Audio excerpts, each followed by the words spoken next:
지난주 터키 비전 트립을 다녀오면서 저는 개인적으로 이 땅의 교회와 교회의 과거와 현재와 미래를 보고 싶었습니다. 사실 제가 갔던 이 터키 땅은 오스만 투르크에 의해서 멸망당하기 전까지 우리가 잘 알고 있는 동로마 제국의 수도였습니다. 이 콘스탄티노플로 불렸던 그곳은 1000년 동안 기독교 사회요 국가지 않았습니까?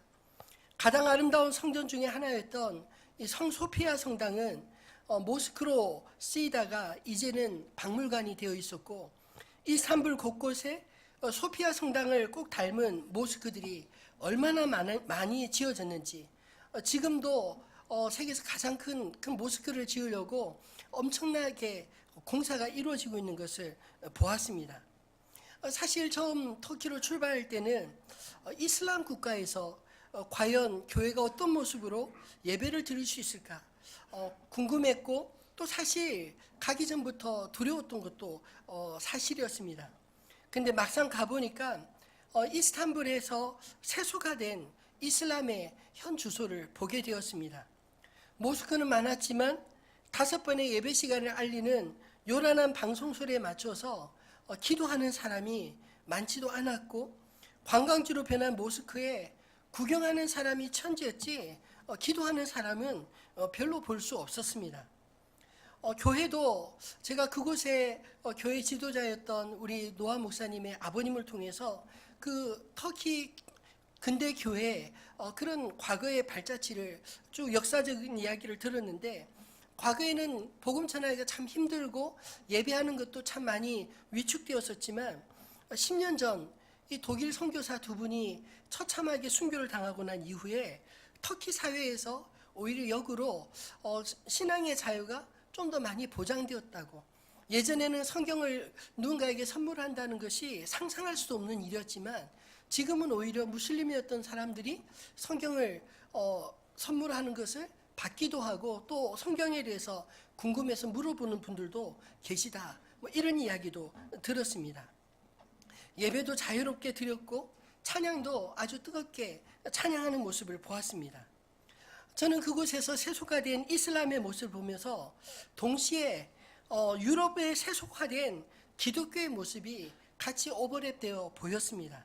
그 특징은 무엇이냐면, 예배당은 많이 있지만 참된 예배자는 찾아보기 어려운 그런 모습들이었습니다. 정치적으로 모스크를 크게 지으면서 국민의 종교심을 정치 기반으로 삼아 21세기 오스만 투르크의 건설을 꿈꾸고 또 새로운 술탄이 되고자 했던 그 대통령의 의지와 달리 과연 세속화된 이슬람에서 그런 일이 일어날 수 있을까? 회의적인 생각이 문득 들을 정도였습니다. 또한 사도행전의 땅 소아시아 에베소와 서머나 그리고 갑바도기아를 방문했을 때도 그리스 제국, 로마 제국이 남긴 유적들 보면서 그 시대에 로마가 만든 그 길을 따라 전도 여행을 다녔던 사도들의 모습을 상상할 수 있었습니다. 세속화된 도시, 이교도 사회에서 과연 복음을 잘 전할 수 있었을까요? 바울은 에베소에 2년을 머물며 두란노 서원에서 제자들을 가르쳤는데, 사도행전 19장 8절로 10절 말씀에 보면 그 2년의 그 제자들을 가르침을 통해서 온 아시아에 복음이 들렸다, 이런 이야기를 쓰고 있습니다. 우리가 세속 사회에서 복음을 전하고 또 복음으로 살아가는 것이 참 어려울 것이라 생각할지 모르지만, 저는 오히려 이번 선교여행을 다녀오면서 복음은 오히려 겉은 화려하나 속은 텅 빈, 그래서 끊임없이 공허한 세속 사회 안에서 더욱 힘있게 전해질 수 있는 것이다, 이런 생각을 갖게 되었습니다. 그리고 앞으로 교회가 이 세속화되는 사회 속에서 과거의 영광에 도취되거나 또는 과거의 실패에 연연하기보다 오히려 미래를 위해 오늘 어떻게 교회가 교회다울 수 있는가, 이 생각을 더 많이 하게 되었습니다. 오늘 우리가 읽은 본문의 고넬료 역시 사실 베드로 입장에서 보면 세속 사회에서 구원받은 그런 이방인 아니었을까요? 28절에 보면 이르되 유대인으로서 이방인과 교제하며 가까이 하는 것이 위법인 줄은 너희도 알거니와. 이렇게 말을 한다는 것은 그 당시 베드로의 생각 또 유대인들의 사고방식 속에 세속화된 이방인과 교제하는 것을 엄격하게 금했다라는 것을 알 수가 있죠. 그럼에도 불구하고 하나님께서 베드로를 이 고넬료에게 보내기 전에 미리 환상 가운데 하나님께서 깨끗하게 하신 것을 속되다 하지 마라, 그렇게 말씀하시며 보내지 않습니까? 이 고넬료는 어떤 사람인가요? 그는 로마 시민이었고 100명의 부하를 거느린 장교로서 사는데 도무지 부족할 것이 없어 보이는 그런 사람이었습니다.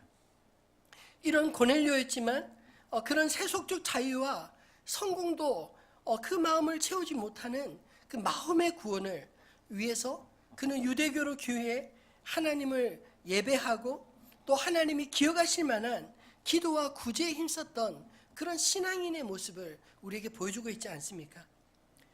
신앙인의 모습으로 보면 사실 이만큼 신앙생활 잘하기도 쉽지 않아 보입니다. 그런 고넬료인데 하나님이 왜 굳이 베드로를 이 고넬료에게 보내셔야만 했을까요? 저는 이 말씀을 깊이 묵상하면서 단지 종교적 열심과 경건만으로 부족한 무엇인가 더 있었기 때문이 아닐까 하는 생각이 들었습니다. 구원은 행함에 있다고 생각하는 것은 모든 종교의 공통적인 주장입니다. 그러나 여러분, 아무리 열심을 내어도 그 방향이 잘못되었다면, 또 아무리 열심을 내어도 그 기준을 온전히 충족시키지 못한다면 그 종교적 행위는 마치 불교적 표현에 들어서 죄송하지만 도라미 타불과 같이 되지 않을까요? 실컷 고생만 하고 아무 소득 없이 다시 여전히 제자일 수밖에 없다는 것입니다. 저는 오늘 본문에서 고넬료에게 부족한 것, 마치 신앙의 퍼즐 가운데 마지막 퍼즐로 맞추어져야 될 그것이 무엇인지 오늘 베드로를 메시지를 통해 저 여러분이 들을 수 있게 되기를 소원합니다. 그리고 동시에 오늘 우리에게도 하나님께서 베드로에게 들려주시는 말씀을 통해 참된 구원의 여정에 동참할 수 있는 저 여러분 되기를 소원합니다. 고넬료가 들어야 했던 복음은 이 베드로의 설교 34절로 43절 말씀을 통해 두 가지 포인트에서 들을 수 있는데, 첫 번째로 예수의 증인으로서 이 베드로가 증거한 첫 번째 메시지는 예수 그리스도는 모든 사람의 재판장이시다 라는 말씀입니다. 42절 말씀 한번 같이 읽어볼까요?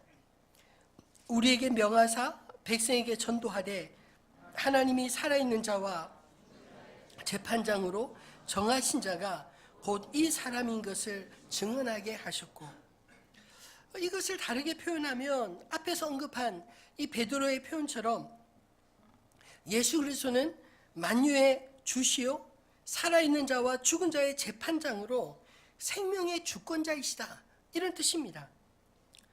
고넬료 역시 예수님에 대해서 그는 아마 소문을 들어 잘 알고 있었을 것입니다.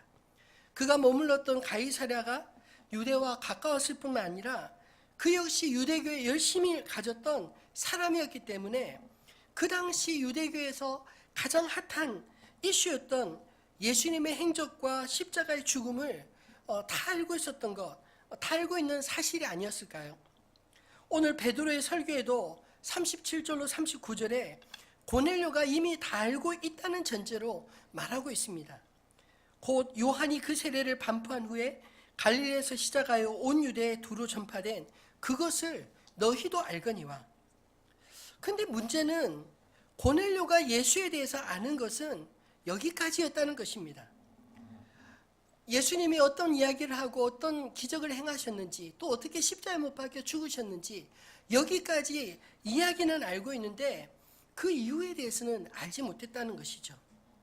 사실 소문을 들어서 알든 직접 보아서 알든 알게 된 정보는 정보일 뿐 그 자체는 어떤 입장으로든지 해석되기 마련 아닌가요? 여러분, 정보가 곧 믿음은 아닌 것입니다. 우리도 신앙생활하면서 알게 된 정보들이 많이 있지 않습니까? 예를 들어서 모태신앙인이라면 어렸을 때부터 신앙의 울타리 가운데서 어떻게 교회 생활해야 되는지, 찬양을 또 어떻게 불러야 되는지, 또 성경에 대한 스토리들도 잘 알고 있지 않나요? 그러나 그렇게 알고 있다고 해서 그것이 내 것이 되는 것은 아니라는 생각이 듭니다. 오히려 알고 있는 그것을, 그 중심을 제대로 알지 못하면 알고 있는 것 같지만 실제로는 아무것도 알지 못하는, 그 아는 것이 나에게 어떤 영향도 미치지 못하는 그런 사람이 될 수도 있지 않나요? 하나님께서 고넬료에게 베드로를 보내신 것은 그가 알고 있었던 로마의 사형수 예수에 대한 이야기가 아니라 그가 알지 못했던 십자가 이후의 예수의 행적과 십자가의 의미를 바르게 해석해 주시기 위함이었는 줄로 압니다. 베드로는 자신을 예수의 부활의 증인이라 소개하고 있습니다. 39절로 42절을 보면 우리는 유대인의 땅과 예루살렘에서 그가 행하신 모든 일의 증인이라. 그를 그들이 나무에 달아 죽였으나 하나님이 사흘 만에 다시 살리사 나타나시되 모든 백성에게 하신 것이 아니요 오직 미리 택하신 증인 곧 죽은 자 가운데서 부활하신 후 그를 모시고 음식을 먹은 우리에게 하신 것이라. 저는 이 말씀을 묵상하다 또 궁금한 게 생겼습니다. 왜 예수님은 부활하신 몸을 제자들에게와 믿는 소수의 사람들에게만 보이셨을까? 당시 그의 죽음을 보았던 모든 사람에게 부활의 몸을 보이셨다면 훨씬 믿기가 쉽지 않았을까 하는 생각이 들었습니다. 그런 생각을 하다가 깨닫게 된 것이 믿는 자를 구원하시려는 주님의 배려가 이 속에 있지 않나 하는 것입니다. 여러분, 믿음은 본다고 생기는 것이 아닙니다. 예수님이 그토록 많은 기적들을 3년의 공생 기간 동안 수많은 사람들 앞에서 행하셨어도 믿지 않을 사람들은 끊임없이 의심하고 주께로 돌아오지 않았습니다.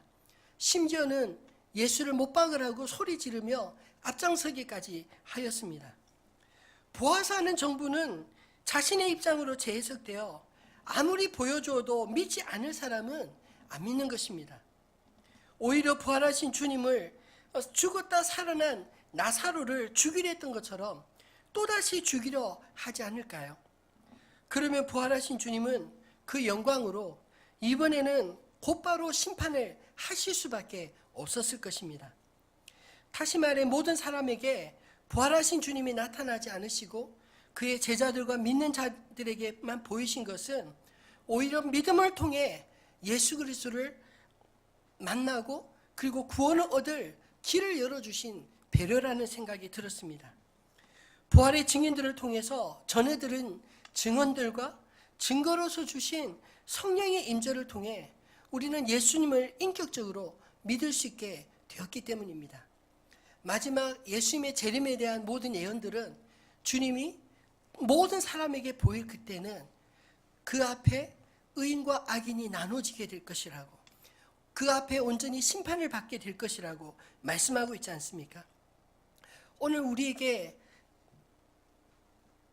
주신 기회는 심판 이전에 믿을 수 있는 기회를 주신 줄을 믿으시기 바랍니다. 오늘 베드로가 증언한 바로는 하나님이 살아있는 자와 죽은 자의 재판장으로 정하신 자가 곧 이 사람인 것을 증언하게 하셨다라고 말씀합니다. 특별히 베드로가 재판장이심을 강조하신 것은 그리스도께서 모든 판단의 최종 주권자가 되신다, 그런 뜻 아닌가요? 예수의 십자가는 자신의 죄가 아닌 자기 백성을 저의 죄에서 구원하게 하시기 위한 하나님의 섭리요 우리의 죄를 대신 지신 대속의 제사였습니다. 그러므로 예수님은 정죄의 결과인 죽음에 영원히 머물지 않으시고 사흘 만에 부활하사 우리의 재판장이 되셨다는 말씀입니다. 승천하시기 전 예수님이 제자들에게 들려주신 지상 사명의 말씀에서도 주님은 이 권세를 분명히 언급하셨습니다. 마태복음 28장 18절로 20절 말씀 같이 한번 읽어볼까요? 예수께서 나와 말씀하여 이르시되 하늘과 땅의 모든 권세를 내게 주셨으니 그러므로 너희는 가서 모든 민족을 제자로 삼아 아버지와 아들과 성령의 이름으로 세례를 베풀고 내가 너에게 분부한 모든 것을 가르쳐 지키게 하라. 볼지어다 내가 세상 끝날까지 너희와 항상 함께 있으리라 하시니라. 아멘. 예수님은 하늘과 땅의 모든 권세를 받으신 분이십니다. 그분은 세상 끝날까지 우리와 항상 하실 수 있는 분이심을 분명히 말씀하고 있지 않나요?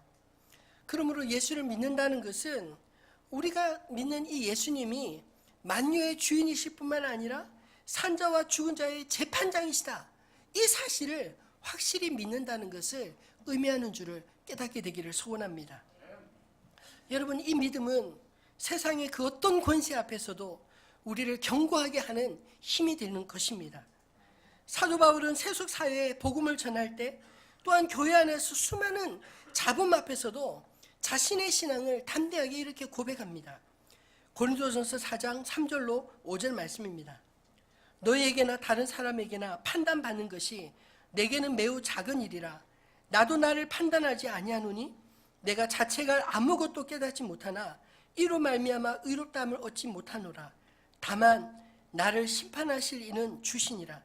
그러므로 때가 이르기 전 곧 주께서 오시기까지 아무것도 판단하지 말라. 그가 어둠에 감추인 것들을 드러내고 마음의 뜻을 나타내시리니 그때 각 사람에게 하나님으로부터 칭찬이 있으리라.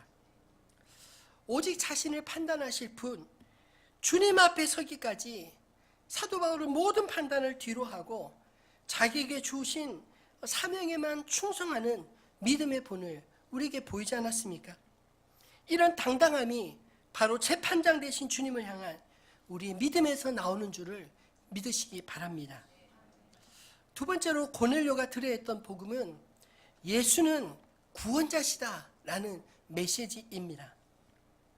오직 예수 이름으로만 죄사함을 받게 된다는 말씀입니다. 43절 말씀도 한번 같이 읽어보겠습니다. 그에 대하여 모든 선지자도 증언하되 그를 믿는 사람들이 다 그의 이름을 힘입어 죄사함을 받는다 하였느니라. 아멘. 이 42절에는 사도인 자신의 증언으로서 예수 그리스도를 하나님께서 산자와 죽은 자의 재판장으로 삼으셨다, 이렇게 말하고 있고, 43절에는 구약의 모든 선지자들도 예수에 대하여 증언하되 그를 믿는 사람들이 다 그의 이름을 힘입어 죄사함을 받는다, 이렇게 말하고 있습니다.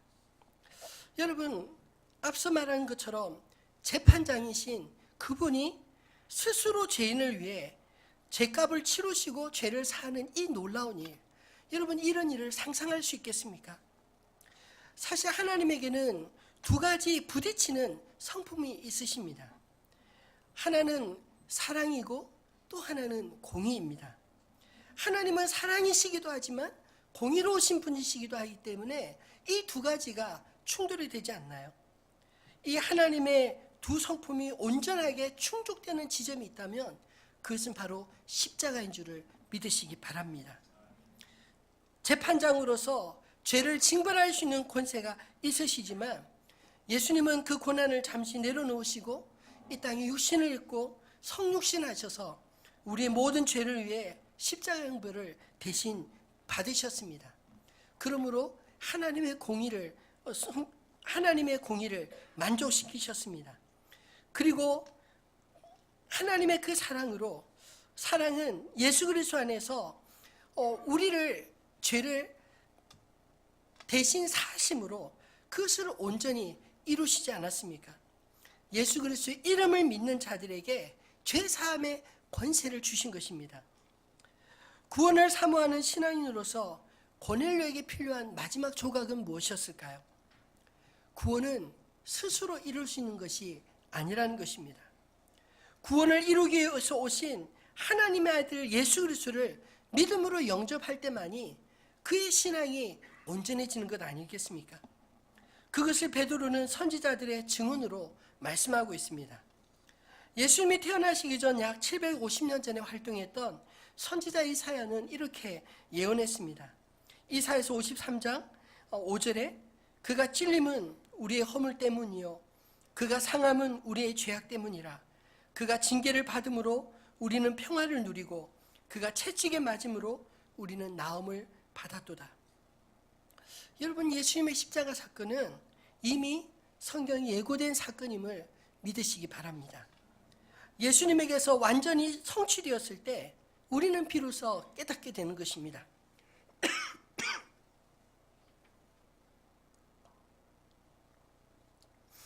예레미야 선지자 역시 메시아 시대에 있을 죄사함에 대해 이렇게 예언하고 있습니다. 우리 예레미야서 31장 33절로 34절 말씀 한번 같이 읽어보겠습니다. 그러나 그날 후에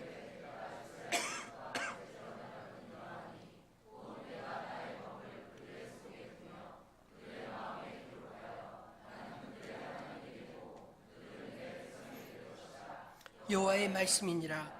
그들이 다시는 각기 이웃과 형제를 가리켜 이르기를 너는 여호와를 알라 하지 아니하리니 이는 작은 자로부터 큰 자까지 다 나를 알기 때문이라.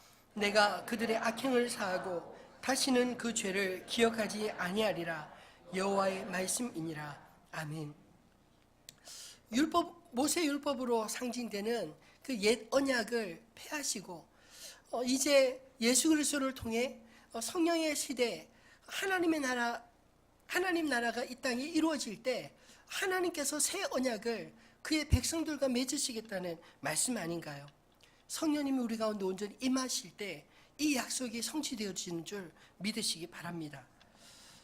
비록 예수를 믿은 이후에도 우리가 짓는 죄로 인해서 여전히 죄책감이 우리를 사로잡을지라도 우리의 죄를 사하신 주님의 보혈을 의지하며 죄에 붙잡힌 인생으로 살아가지 아니하고 죄를 다스리는 인생으로 새 생명 주신 주님 앞에 살아가게 되기를 소망합니다. 아마도 고넬료에게 이 베드로의 만남은 하나님에 대한 인식을 바꿔놓는 그런 사건 아니었을까요? 멀리 계신 하나님, 두려우신 하나님, 나는 그분을 알지만 그분은 나를 알지 못하시는 하나님에게 자신을 알리기 위해 애쓰는 그런 종교인에서 이제는 성령의 임재로 나와 함께 하시는 하나님, 사랑의 하나님, 나를 너무나 잘 아시고 나의 죄를 씻으시기 위해 자신을 십자가에 내어주신 그 예수님을 그의 인생의 재판장으로 구원자로 믿음으로 모셨기 때문입니다.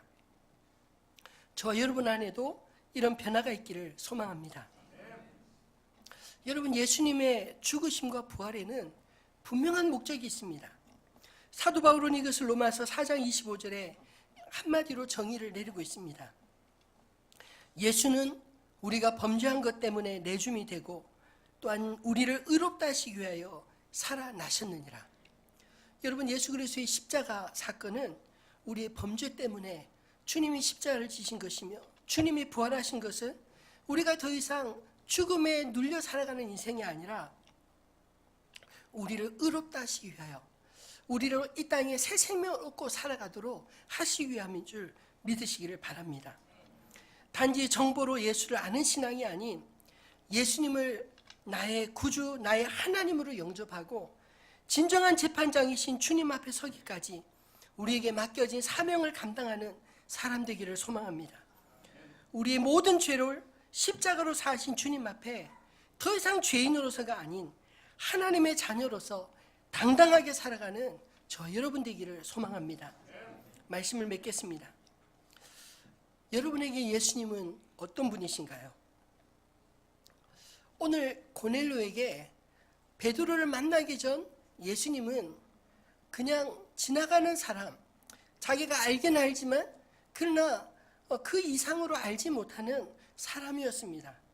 그러나 베드로를 통하여 하나님은 이 고넬료에게 예수 그리스도가 산자와 죽은 자의 재판장이시며 그의 이름을 힘입어야만 우리가 죄 사함을 얻고 우리의 구원이 온전히 이루어짐을 알려주신 것 아니겠습니까? 앞서 말씀드린 것처럼 저는 세속화 된 사회에서 믿음이라는 것이 마치 이 고넬료가 예수 그리스도에 대해서 대해서는 알았지만 예수 그리스도를 온전히 알지 못했던 그런 모습과 같지 않을까요? 교회는 나오되 아직도 예수님을 학교에서 배운 대로 4대 성인 중에 한 사람으로 생각하시는 분 혹시 이 자리 가운데는 안 계신가요? 그런 사람은 예수를 알긴 알아도 예수와 아무런 상관없는 사람일 뿐입니다. 고넬료에게 하나님께서 베드로를 보내신 것은 고넬료를 사랑하셨기 때문입니다. 그가 종교인으로서가 아니라 생명을 지닌 신앙인이 되기 위해서 예수 그리스도를 영접하게 하시기 위한 목적이었습니다. 요한복음 1장 12절로 13절 우리가 잘 아는 말씀인데 한번 같이 읽어볼까요? 영접하는 자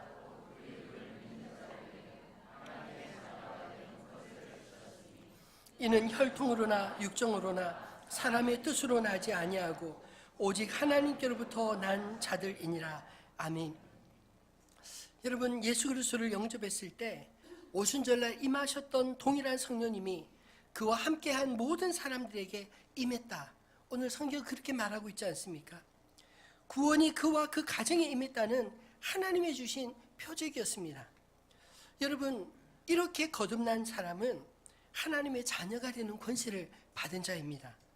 그것은 육적으로나 혈통으로 되는 사람의 뜻으로 난 것이 아니라 오직 하나님께로부터 난 자들이라고 말씀하고 있습니다. 이것이 거듭난 것입니다. 여러분, 저와 여러분이 성령 안에서 거듭난 자임을 믿으시기를 바랍니다. 바라기는 우리 믿음이 종교적 행위가 아닌 하나님 아버지의 자녀로서 누리는 그런 권세자로 살기를 바랍니다. 마지막 판단하실 주님을 믿으며 죄사함 받은 자답게 당당하게 생명의 복음으로 사는, 그래야 이 세속 사회에서도 세속에 쩌들지 아니하고 오히려 겉은 화려하나 속은 텅 비어버린 세상, 로마 제국과 그리스 제국 그리고 모든 제국들이 다 무너진 것처럼 무너질 수밖에 없는 이 세상 속에서도 영원히 무너지지 않을 진리 가운데 사는 저 여러분 되시기를 주님의 이름으로 축원합니다.